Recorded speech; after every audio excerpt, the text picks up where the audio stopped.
Do you understand? Yeah. Hello, I'm Zach. I'm your nurse today. What's your name?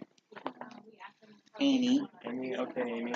So I hear that you're in the hospital today complaining of some symptoms of heart attack. You feel like you're having a little bit of pain in your chest and neck area.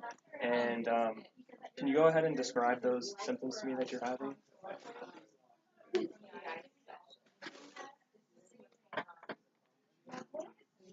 I thought I was here for GARD.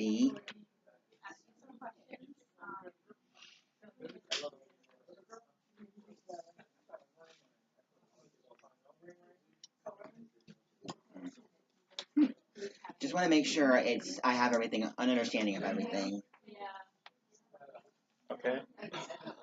There's like a lot of burning feeling within a heartburn. Okay. I thought maybe it's my heart or maybe it's my esophagus. Okay, well, sometimes the symptoms of GERD and heart attack are very similar, so we want to go ahead and rule out heart attack and make sure that's not the case. So we just had an EKG done for you, and it looks like everything's normal there. Do you have any family history of heart attack?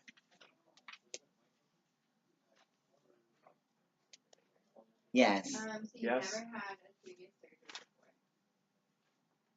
My mother had a heart attack 10 years ago.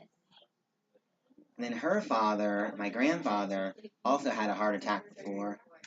So I have a history of it in my family. Okay, well, we're pretty concerned, but it looks like your EKG is normal, so everything's good there. And we think we've narrowed it down to GERD. So if you don't mind, I just want to go ahead and do a little assessment on your abdomen, check for any tenderness there, and to make sure that your intestines are working correctly.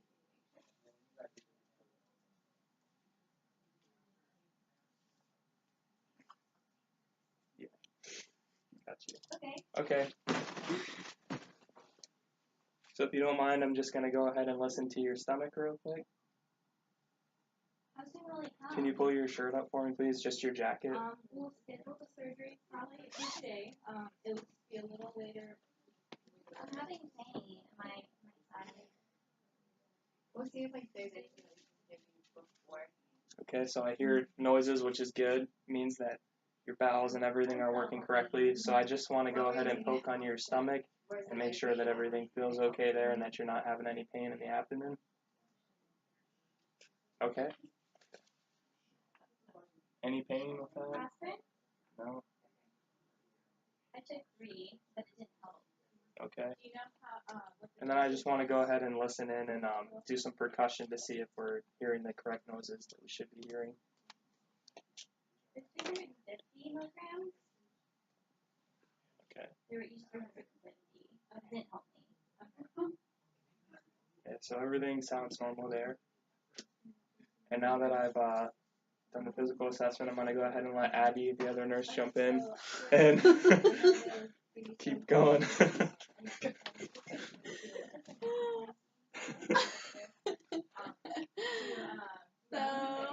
Explain what GERD is, since we think that's what the problem is. Yeah. So, are you familiar with what GERD is? No. Yeah. So what happens is the valve in your stomach gets a little bit leaky, and it allows that acid that's in your stomach to come up into your esophagus. And sometimes it can go through your mouth if it's really bad and it doesn't have a very nice taste. If you've noticed that. And every time I have heartburn, it feels that way.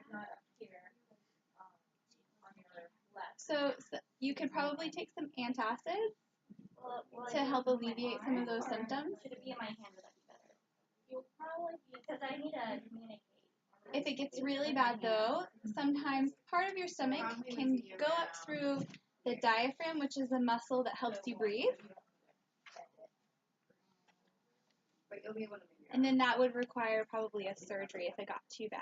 Okay. But that's something your doctor would help you figure out along the way.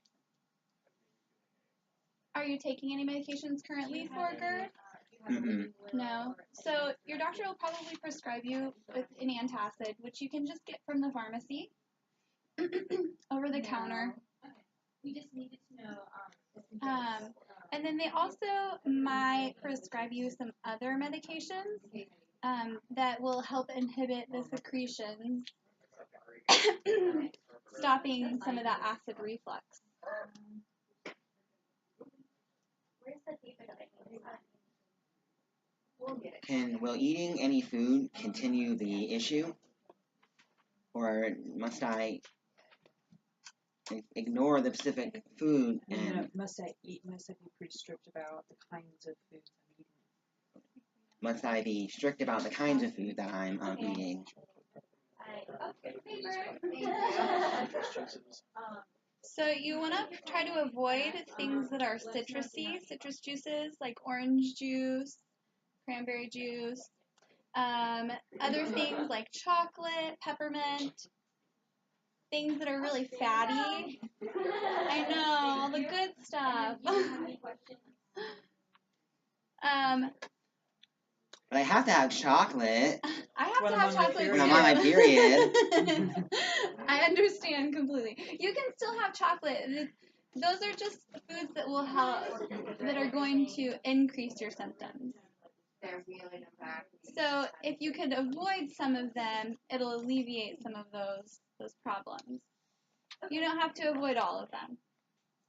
It'll just help. Well, I'll see. Do you smoke or drink alcohol?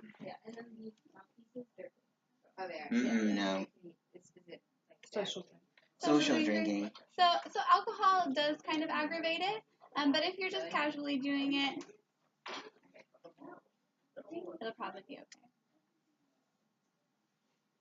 Okay, so when we were talking to you about some of the foods that you shouldn't eat, do you notice that your symptoms get any worse within a couple hours after consuming those? We're gonna switch now. Okay, cool.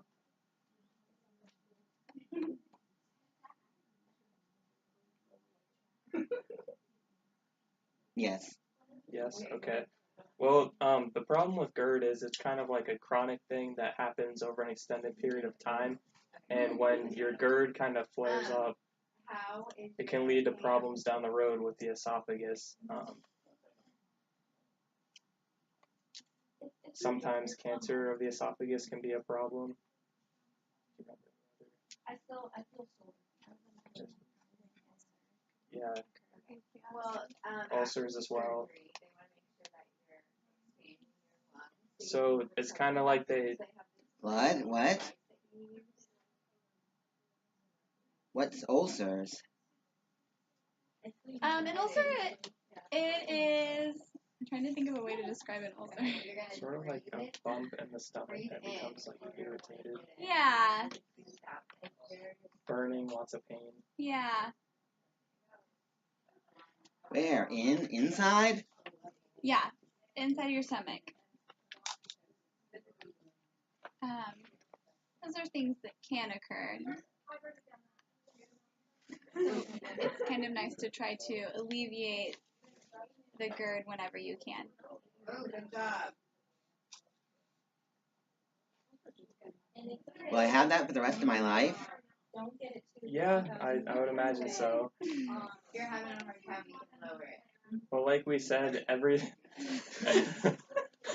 No more chocolate. Just kidding.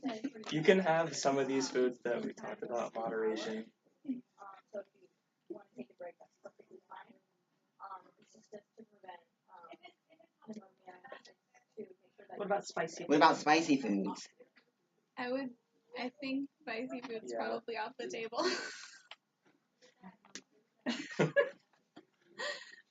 So basically, you're stuck eating lettuce for the rest of your life. If I don't get to the 2000, we'll lower it.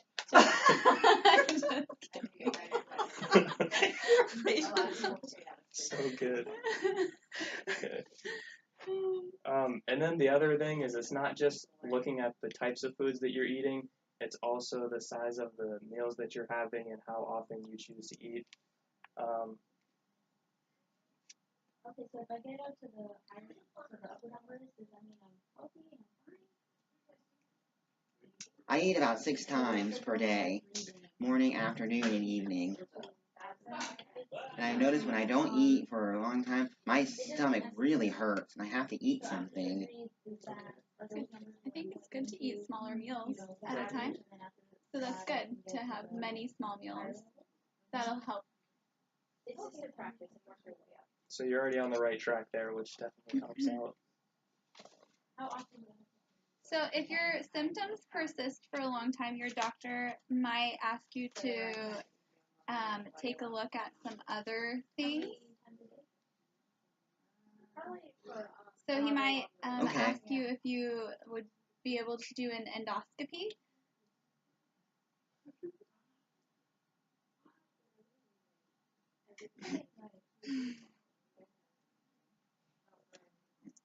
Yep, so it just takes a look at your stomach and your throat, your esophagus.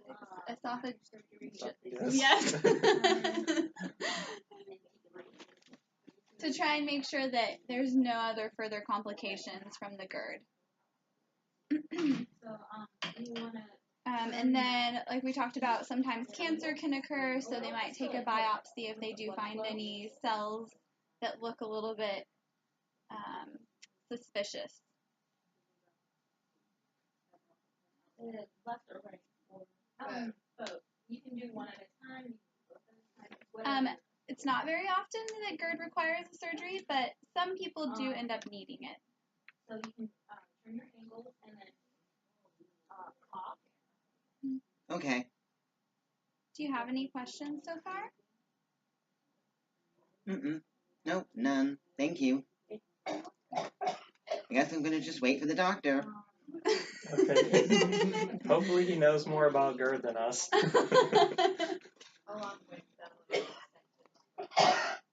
He will know more after the test, right? Yes, of course. Okay. Alrighty.